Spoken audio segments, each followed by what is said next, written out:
حضرت سیدنا امام ابو مالک فرماتے ہیں میں غریب کا بیٹا تھا اور میری 6-7 بہنیں، میں اکیلا بھائی تھا۔ آپ فرماتے ہیں میرے ابا جی فوت ہو گئے، میری امی پکڑ کے مجھے ایک دھوبی کی دکان پہ لے گئی، کہنے لگی اسے کپڑے دھونے کا طریقہ بتا دے، سلیقہ سمجھا دے، یہ بھی ایک چھوٹی سی لانڈری کی دکان کھول لے گا، میری بیٹیوں کا پیٹ پال لے گا۔ دھوبی کہنے لگا ٹھیک ہے، میں 2-3 درہم بھی دوں گا مہینے کے، اور جب کام سیکھ جائے گا تو تنخواہ بڑھ جائے گی۔ امام ابو مالک رحمت اللہ علیہ فرماتے ہیں میں بہنوں کے لیے روزی کمانے نکلا، میں بیوہ ماں کے سر پہ بوجھ اتارنے کے لیے نکلا، میں غربت کے عالم میں نکلا۔ رستے میں امام اعظم کا مدرسہ تھا، فرماتے میں وہاں چمکتے چہرے دیکھتا، لیکن اپنی غربت کو دیکھ کے میں آگے بڑھ جاتا، پریشان ہوتا کہ میں کیسے علم حاصل کروں گا۔ آپ فرماتے ہیں امام صاحب مجھے اکثر دیکھتے، ایک دن امام اعظم باہر نکلے، مجھے کھڑے ہوئے دیکھا تو قریب بلایا، سینے سے لگایا، ماتھا چوما، کیا نام ہے؟ میں نے کہا ابو مالک میرا نام ہے۔ کہا تمہیں پڑھنے کا شوق ہے؟ کہا بڑا شوق ہے۔ کہنے لگے چل آ جا پڑھا کر، آ جا مدرسے میں پڑھا کر۔ کہتے میں سارا دن وہاں پڑھتا، گھر سے کام کرنے آتا، سارا دن امام اعظم کے پاس پڑھتا رہتا۔ مہینہ آیا تو میری اماں کہنے لگی تنخواہ لاؤ۔ میں نے کہا امی جی تنخواہ تو وہ دے گا جو ڈیوٹی پہ جاتا ہو، میں تو پڑھنے جاتا ہوں۔ کہتے اماں گھر سے نکلی اور بڑے غصے کے ساتھ نکلی، کہنے لگی مولوی نے میرا بچہ خراب کر دیا، میرا بچہ خراب کر دیا، میں کام پہ بھیجتی تھی، اس نے کس چکر میں ڈال دیا، مسلوں سے بھی کبھی پیٹ بھرا ہے، کام بھی تو کرنے چاہیے نا۔ کہتے امام اعظم کے سامنے کھڑی ہوئی، امام صاحب بڑے امیر کبیر آدمی، اربوں خربوں پتی تھی، اور پھر اتنے بڑے عالم فقیر، سارا بغداد، سارا کوفہ، سارا مصر سلوٹ کرتا ہے۔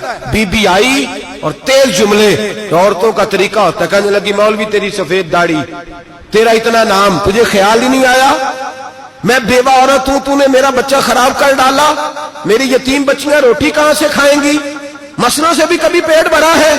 کہتی اتنے سخت جملے کہے پر قربان جاؤ امام اعظم سنتے رہے اور مسکراتے رہے۔ کہنے لگے میری غلطی ہے، میری غلطی ہے، میری غلطی ہے، بی بی بھول گیا تھا، غلطی ہو گئی۔ بی بی کہتے رہی، امام صاحب سنتے رہے۔ جب غصہ اتر گیا تو کہنے لگے اماں تیرا غصہ اتر گیا ہے؟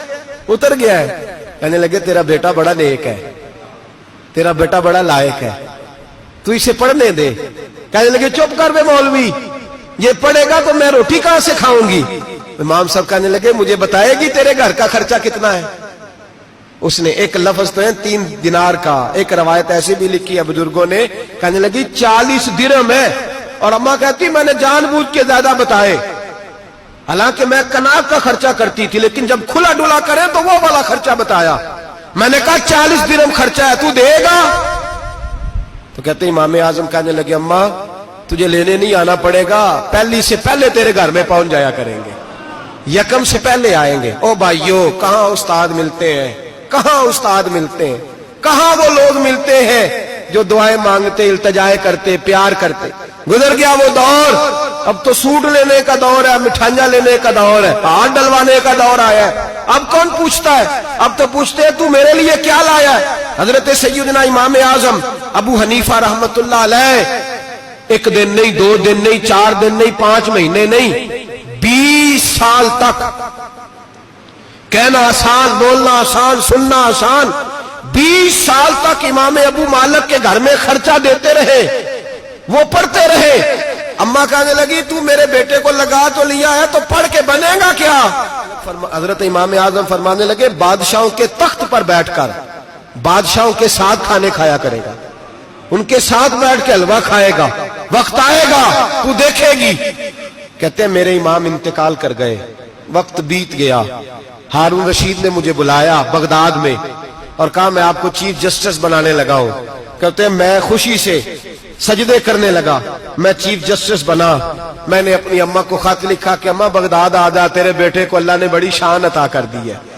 فرماتے ہیں ہارون رشید کی بیوی بڑی اولیاء کی، علماء کی بڑی فرما بردار تھی، محبت کرنے والی تھی، اس نے حلوہ بنا کے بھیجا، کھانا بنا کے بھیجا۔ ہارون رشید تخت پہ بیٹھ کے کھانے لگا تو کہنے لگا امام صاحب آپ بھی یہیں آ جائیں میرے ساتھ۔ کہتے ایک کونے میں وہ بیٹھ گیا، ایک میں بیٹھ گیا، بیچ میں کھانا رکھ لیا۔ اتنی دیر میں میری اماں بھی پہنچ گئی، 2 لقمے کھائے تھے کہ اماں آ گئی۔ جب اماں نے مجھے تخت پہ بیٹھے دیکھا، ایک یتیم، ایک لاوارث، ایک بن باپ کا بچہ، وہ کل تک جو بہنوں کے لیے 4 دینار نہیں لا سکتا تھا، تخت پہ